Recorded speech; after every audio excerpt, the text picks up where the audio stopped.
I was saying, I'm Ruben Lyron Healer. This video is to make you aware of the eclipse energies that we're moving through at the moment, the full moon eclipse, and the fact that we're coming up to the equinox on the 20th of March. That is a yearly festival and a yearly tide, which brings an activation for us all. So this, when I say an activation, this is an energetic thing which kind of just clicks within us automatically. So it does help when we do meditations, when we purposefully want to connect with an activation, when we do some form of meditation or healing, it it helps the activations come through more easily. Okay. Okay. So I have my Mythic Oracle cards here. Ooh, that is an interesting one. And right at the bottom of the deck, we have Heracles. So I feel like that is a sign right there. Heracles. So for me, that has massive Lyran energy in there, obviously, because if you look at the image, that Heracles is wearing a lion skin. So I have been feeling very strong galactic energies, whether it's Lyran, Syrian, or any other star system, Arcturian. I've been feeling a lot of these galactic energies around us at the moment. So it's not a surprise, because when we're at these portals and activations like the eclipses and the equinoxes, we have so many activations coming in and so much energy flooding in, and this is the time of the year for energy to be flooding in. So the fact that we have an eclipse right next to the equinox, spring equinox, when the magic literally returns to the earth, the magic and vitality and life, everything floods back into the earth and flows once more again, where it had run up dry and flown away and gone back into the ether. All of these and all of that energy and vitality had left us through the winter time, but now we're coming into spring. All of this magic is coming back, and more energy is coming in from galactic origins as well.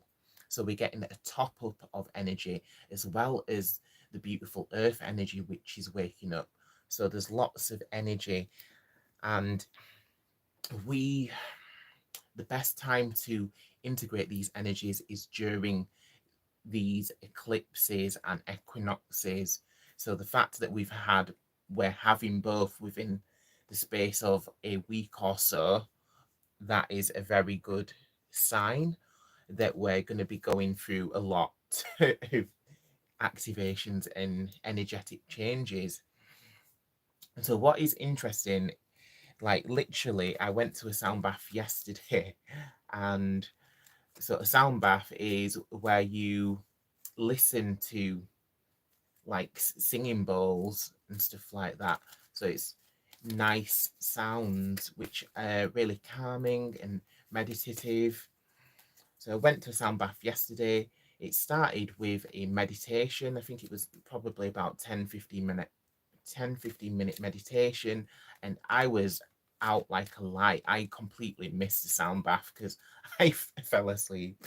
So these are the kind of energies that we're in, because the energies are so intense that we may feel a bit weary, and we may kind of they may knock us for six, as they say. So you may feel like you're like really tired, and but the best thing to do is to get some sleep, but also make sure that you're grounding your energies and you're revitalizing yourself by connecting with earth energy, so that the energy can pass through you and your earth and your energy. So that is a good thing to do at this time. So it's a good thing for all of us to do, to earth our energies. So going back to the Heracles card. So the Heracles card, Heracles is a hero, and I believe this is the first time I've pulled this card. I don't remember ever pulling this card from the deck before. It was literally right at the bottom of this deck and it's jumped right out at me. And interestingly enough, if you look at the number on the card, the number is 44, so 4 and 4. So it's very interesting there. So 4 and 4 is 8.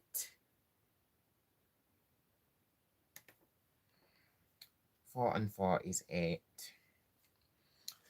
So the numerology is interesting, but when you look at the imagery, and if you look at what the archetype of Heracles means, Heracles, or Hercules as he's sometimes known, he literally completed a number of trials. I believe it may have been 9 trials, something along those lines. It was either 7 or 9 trials. It always comes with like these magical numerological numbers. Either it's 7s, 9s, 12, 13, something along those lines. But Heracles, I believe he had 9 trials, or it may have been 7 trials, one of the two. But these trials were almost impossible. So for a regular person, they would have been impossible. He had to fight the Nemean lion. So that is the lion skin that you can see him wearing. He had to fight. He had to fight the Nemean lion. He had to fight a wild boar. But these were legendary animals. They wasn't just regular lions or regular boars. These were like the best of the best, and huge, colossal beasts with great power and legendary status. And this is why the gods had set him these tasks to complete. But the most important thing is, although something may seem like it's impossible for an impossible task for us, that we do have what it takes. We've got the strength within us to complete that task. So that is the message which is coming through. Okay, so next I'm going to pull one of the Grimalkin tarot cards. Okay.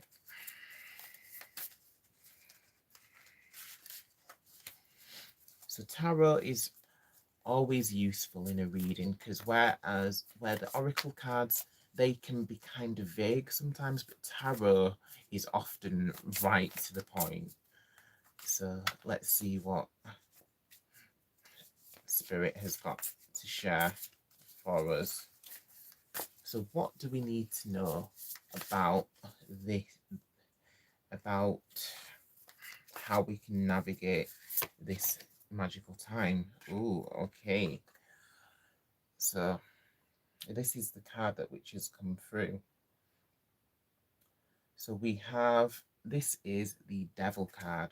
So the Devil card represents some form of negativity that's around you, but you need to try your best not to get dragged into that, or to overreact to this energy. It's best to like keep this kind of energy at arm's length. So I'm going to grab the book and see what the book specifically says about this card, because I feel like it's a very powerful message. So okay, so it says, the devil wants you to view the opportunity it is offering as the best solution. The devil needs you to want it before it will fully consume you. This devious and mischievous creature knows your fears and uses that information to manipulate you into believing that the best course of action or solution is avoidance. Okay, so when we're saying the devil, we're talking about an archetype. So we're not actually referring to any being or angel or whatever. So we're just referring to a archetype. Okay. So it says, when the devil arrives, be aware, as he will play on your attachment to avoiding pain by offering false solutions that will, in the end, lead to greater suffering. The devil may also signal that your situation could use a little fire, a little creative thinking to achieve your desired outcome. Okay. So those are the special considerations to do with that card. So if you really look at the image, there is a cat which is devouring a little mouse, and then there's loads of other mouse traps all around. So it's showing about that like mischievousness, and that the fact that there is like a predator lying in wait, and that trickery and that danger element. But as they always say, forewarned is forearmed. And as the other card, so the card which came before, so these are kind of two opposing energies which are around our situation at the moment. So we've got this all-powerful demigod like energy, and we have the devil archetype sort of energy, which is trying to trick us, trying to disempower us. So there's two opposing energies around at the moment. Okay, so next I'm going to pull one of the Mystic Martian Oracle.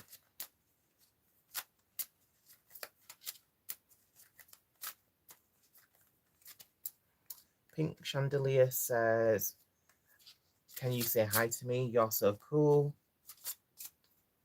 Hi, Alice. My name is Alice.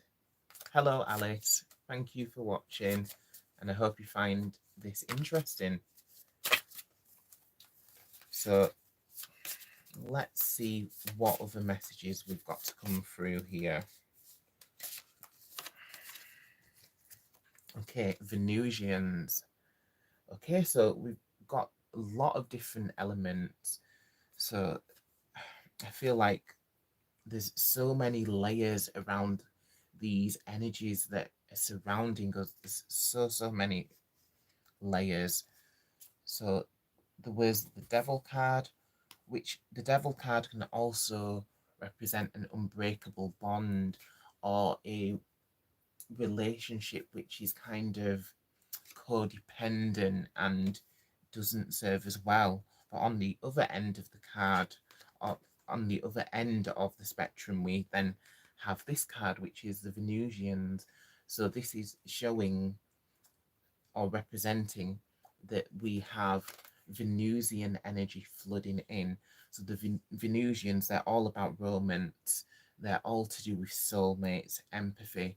So that they're the kind of energy that will help us fall in love, or to bring us to our soulmate, that kind of energy. So that is a good energy to have around us.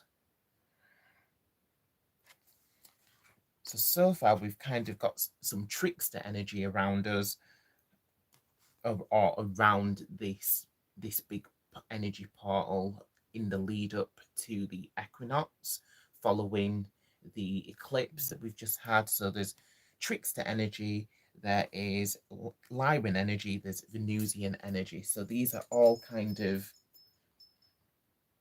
different energies that are around,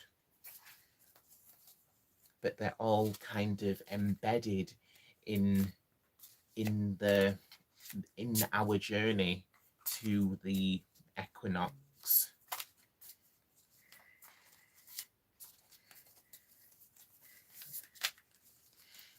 pulling another tarot card.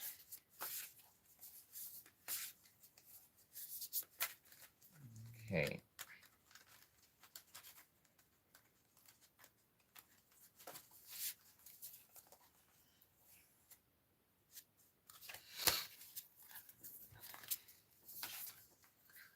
Okay, interesting.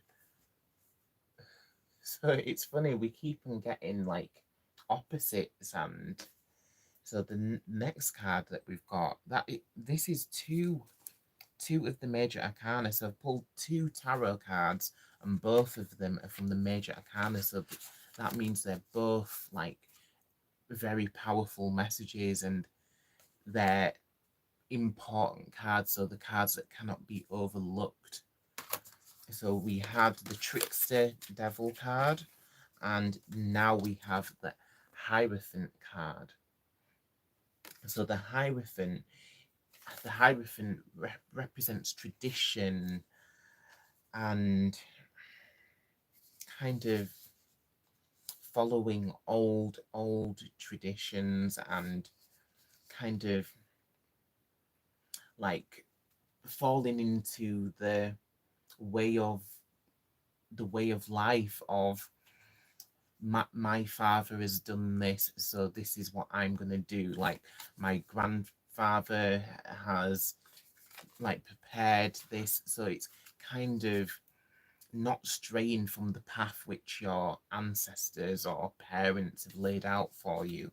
So it's very rigid, it's very set, it's very traditional, and kind of boring in a way, because it doesn't leave any room for like creativity or fun. It's kind of very rigid. So the Hierophant is often represented by the Pope. So if you think of what the Catholic Pope represents, so the Catholic Pope, he is supposed to be, he is kind of like, he is kind of supposed to be like a follow-up from St. Peter. So St. Peter is one of the disciples. So after St. Peter died, they then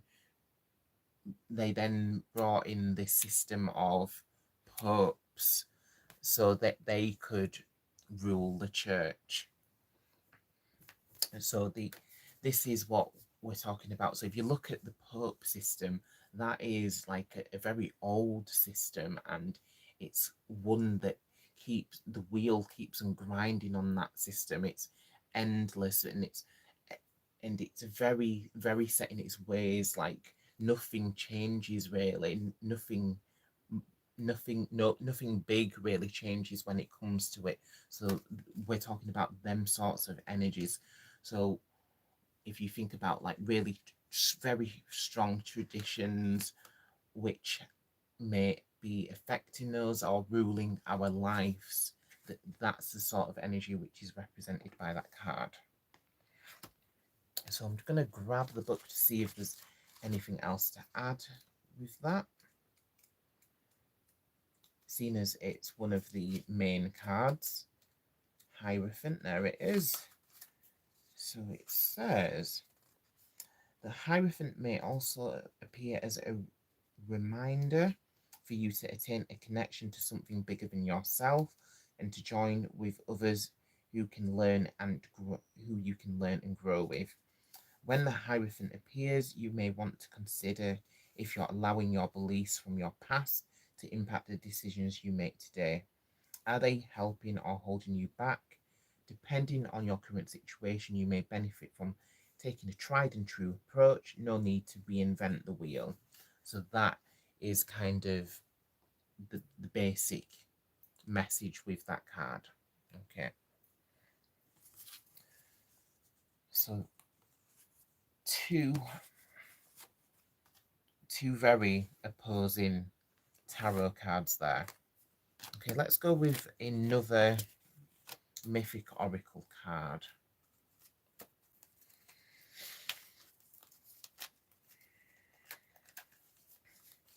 Okay.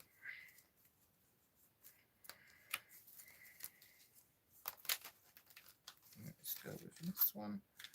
Interesting. Okay. So the card which we've pulled is Athena, the goddess of wisdom. So Athena, she's a very interesting figure because her archetype and in mythology, she represents wisdom. She's graceful, beautiful, powerful. She's goddess of wisdom, goddess of war, so she's very strategic and intelligent. But she's also talented in other ways. She's like one of the best at weaving, and there is a whole mythology around the weaving because when somebody else tried to rival her weaving skills, she was like furious and she cursed cursed that woman to become like a horrendous spider. So yeah, so when it comes to Greek mythology, there's a lot of stuff happening similar to that. But the message, which is important with the card, is tapping into our own inherent wisdom. And again, it kind of ties in with the Heracles energy as well. They're on a very similar wavelength, whereas Heracles is kind of the brawn and Athena is the brains. So kind of finding that balance between implementing the strength and kind of being logical and cool-headed and planning things rather than just rushing in and bashing a few heads together, if you know what I mean. So this is what the guidance is. It's kind of choose your battles wisely and tap into your inner wisdom. Okay, so next I'm going to pull one of the Mystic Martian cards.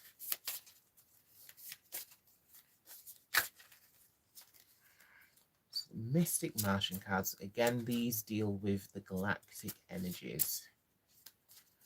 So I do love these cards.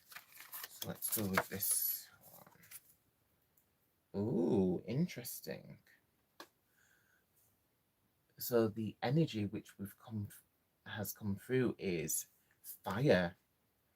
So that is interesting because it almost looks as if the image reminds me of like sort of like the burning times. Even though she's not tied to a stake, it shows a woman and she's kind of like contorted or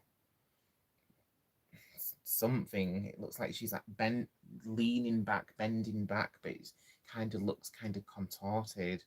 And then there's a raging fire in the background and a full moon, interestingly enough. Okay. So the important message here is the fire element and what the fire element represents. So the fire element represents like the three fire signs. So there is Leo, there is Aries, there is Sagittarius.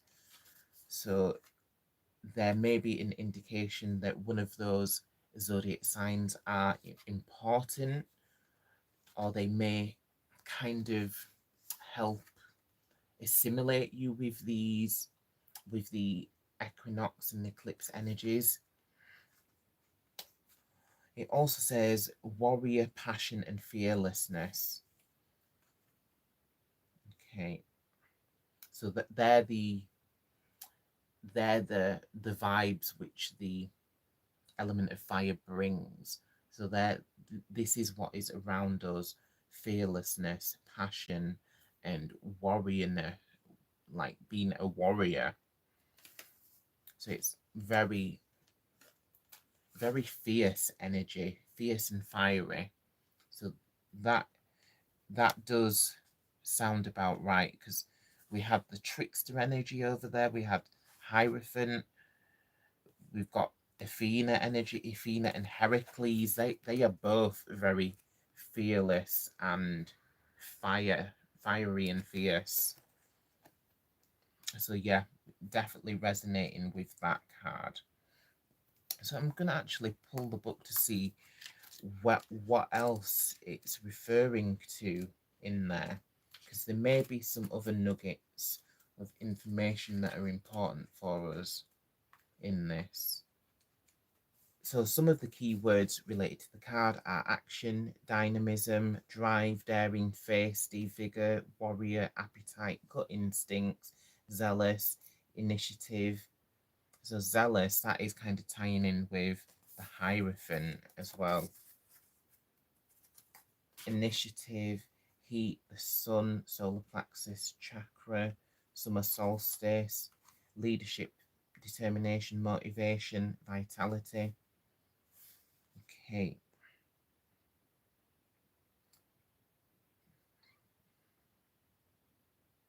So it says fire is one of the 4 classical elements and critical energetic forces that sustains physical third dimensional life on our planet.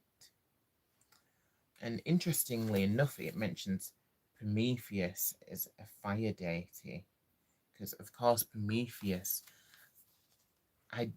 interesting, because I did post a picture recently in my feed about, because I posted a picture, an image which I took of Prometheus.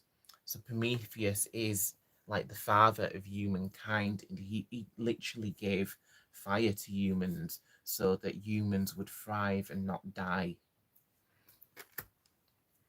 So again, this card is bringing in that Promethean energy. So thinking about the things which help us to thrive, and the fire to warm us, the fire to light the darkness. Okay, so to add to that mix, we have Promethean fiery energy, which is interesting. Okay, so I'm being drawn back to the Mythic Oracle. Somewhere in here, so I'm gonna go you. Interesting. That is absolutely perfect. So here we have the goddess Hecate. So the goddess Hecate, I could talk about her all day. Do watch some of the other videos if you'd like to hear about her. But for the sake of this says Hecate, goddess of the crossroads. So Hecate, she is such a massive and an enigmatic deity, because there is thousands of layers. She has so many different aspects and epithets.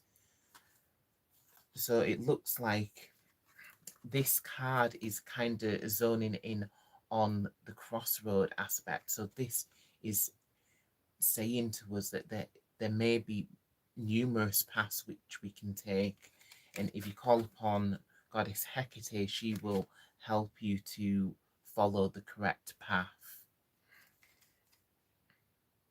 But interestingly enough, Hecate is also a light-bearing deity, so she does carry fire in pretty much the same way as Prometheus.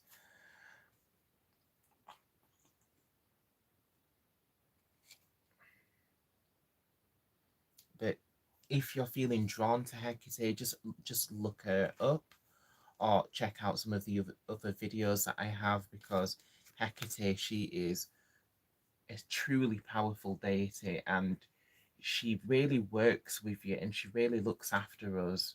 She gives like tough love energy, very tough love,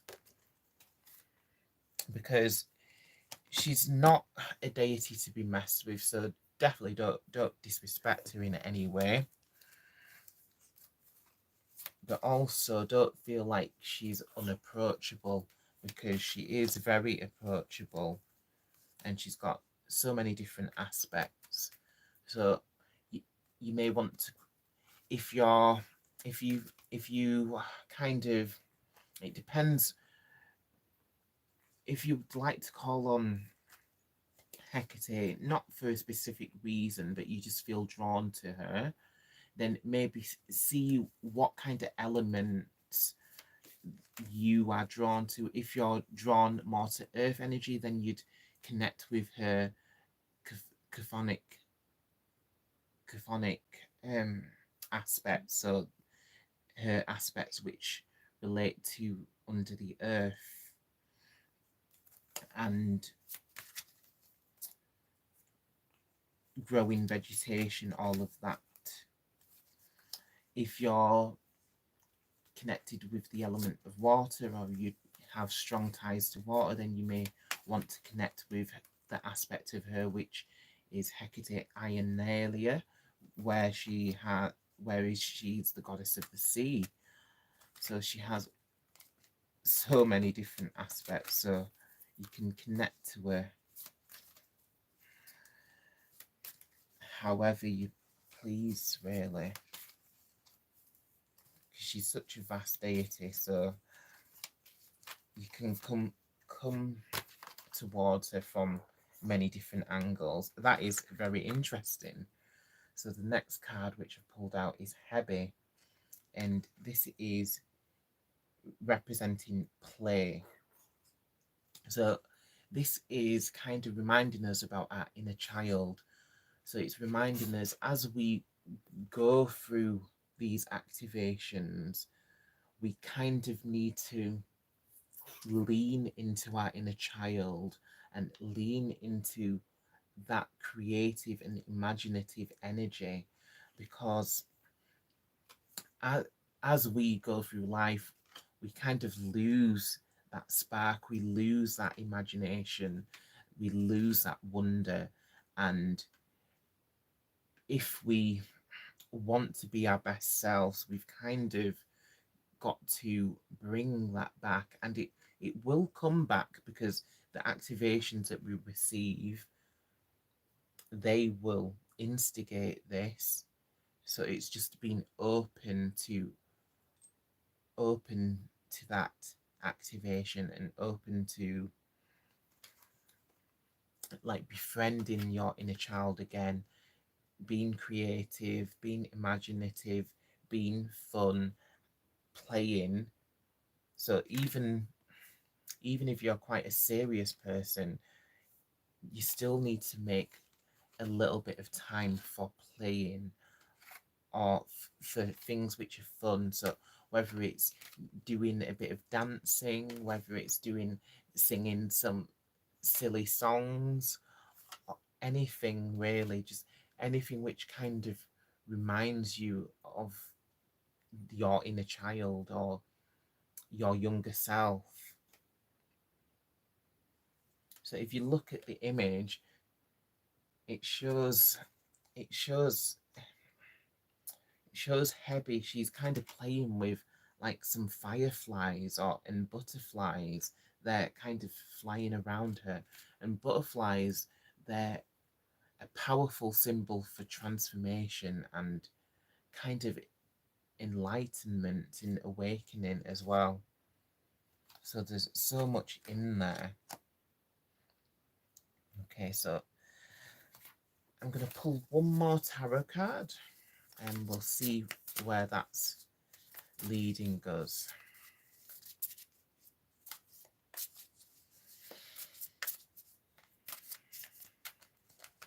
Okay.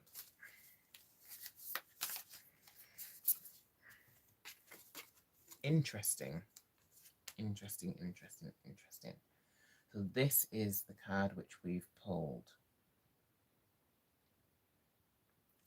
So if you can see that, it says unity, which is very interesting.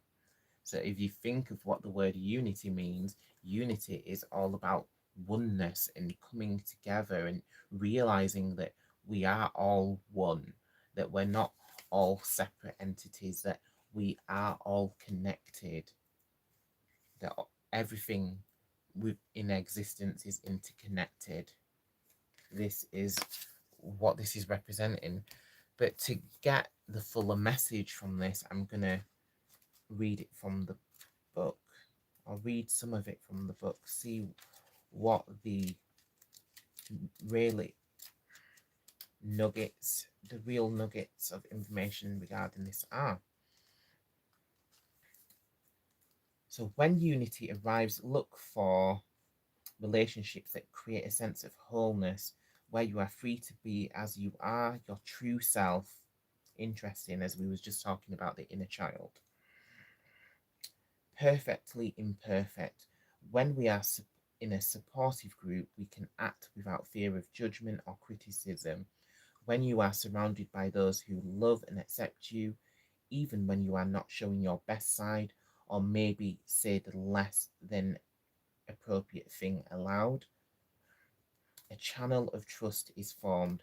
There is a powerful supportive energy that comes from this connection, as it will create space for security and abundance to flow. Okay, so that kind of brings me to the Marilyn Monroe quote: "If you can't handle my worst, then you're not getting my best. So if you can't handle my worst, you don't deserve my best." So this is kind of a reminder about this. We are about, like, because we can all get triggered by other people, and there is certain things in other people which kind of remind us about the things that we dislike about ourselves. So a lot of the time we just think, oh, I don't like this such and such person because they do this. And a lot of the time we don't realize that we do that same thing ourselves. We're kind of in denial about that sometimes. But the important thing to remember is that we're all one. And just to show grace, basically, it's like do unto others as you'd like to be done unto yourself, because essentially we are all from the same source. So that is that card. Okay, so next I just wanted to read out this incantation. So this is a Lyran Majory star key incantation. So you can repeat this. It's kind of like an affirmation, if you will, but it has been channeled through from Spirit and from Lyra. So it's 4 words in some archaic ancient language. So it says Tantu Vega Esther Lore. Tantu Vega Esther Lore. Tantu Vega Esther Lore. So over these coming weeks, as we come into the equinox, try repeating those words if you feel comfortable with that. If you feel comfortable with repeating those words which have been channeled by myself from Spirit, so, and they will help you to integrate with the equinox energies and to sail through the quite intense eclipse energies that we've just had. Okay, so I'm gonna wish you all brightest blessings, and I will see you very soon. Do check out some of the other videos.